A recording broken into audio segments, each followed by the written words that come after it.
Ang video natin ito ay para sa mga baguhan lang, na hindi pa nakapaglagay o hindi pa nasubukan kung paano maglagay ng entrada o meter base ayon sa pamantayan ni Meralco. What's up mga kabutingting, Jamyag pa rin po at muling nagbabalik. Welcome po kayo dito sa ating munting channel, Jamyag TV. May ginawa ko ngayon at ayun, masasagot na natin yung mga tanong So ito, papakita ko sa inyo. Ito yung bago kong ginawa, bago kong lagay kahapon. So babahagi ko ulit yung kung ano yung mga pamantayan ni Meralco dahil maraming, hindi ko alam kung bakit marami pa rin approve daw. Ngayon, so unang-una doon tayo sa taas. Ayan, medyo focus natin. Yung nandun ay entrance cap at yung entrada natin ay itong GI. Ayan, entrada po natin yung GI o kaya yung RSC pipe. So, dun sa wire na po na yon, dun sa entrada natin, at least 0.6 meter or 36 inches ang haba. So, tatlo po yon, yung isa ay, yung white doon ay ground. Okay? At, pababa na po tayo. Ito po yung in-issue ni Meralco na meter base. So, ang load natin ay pang 100 ampere lang. At ang taas po ng metro natin ay 5 to 6 feet above the ground, Kaya lang ito ay nasa 5.5 gawa ng kung ilagay natin sa 6 feet ito, matatakpan na itong metro na to.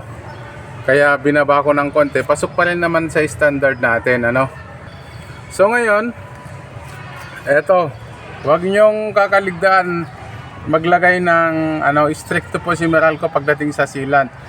Kaya pagka maglagay kayo ng sealant para walang rason, So tatlo po yung wire natin. Ayan, naka-ground na po siya diretso sa baba. So ito po yung meter base. Ito po yung entrance load side. Ayan, 3 wires po. Ngayon, ito yung may mga nagtatanong kung ano yung ginamit natin dito na connector. Ang ginamit po natin dito ay watertight threaded hub. So nabibili po ito sa Shopee. Ayan, may size po ito 1/2, 3/4, pero ang ginamit natin ay uno, watertight threaded hub. So ito po yun. So nakalagay po ito sa yellow paper ni Meralco, Ito nga pala yung example ng watertight threaded hub. So ang size po nito ay uno. May mga size po ito.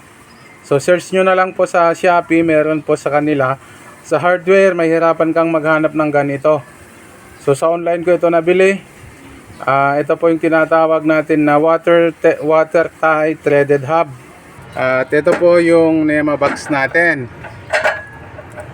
Ayan, meron siyang 100 amps. So ito po yung tinatawag nating NEMA box. Circuit breaker po yun. At ito lang naman, pabalik na doon sa load side. Sa pagdating sa load side, okay na, kahit PVC na po yung PVC na po yung gagamitin. Dito lang po sa entrance natin, sa entrada natin, stricto po sila. Ayaw po ni Meralco ng PVC. So hanggat maaari, ang clamp ay metal, pero nag-fabricate na lang ako. Okay naman yan as long na mayroong clamp na metal, hindi PVC. Ayan, katulad niyan, fabricated na lang yung mga clamp natin. Ang spacing nga pala ng clamp natin ay at nasa 2 feet. Yun yung nasa yellow paper, Ito nga pala yung yellow paper na sinasabi ko. Ayan. So, in-issue po ito ni Meralco. Ayan, bago po tayo makapaglagay ng meter base.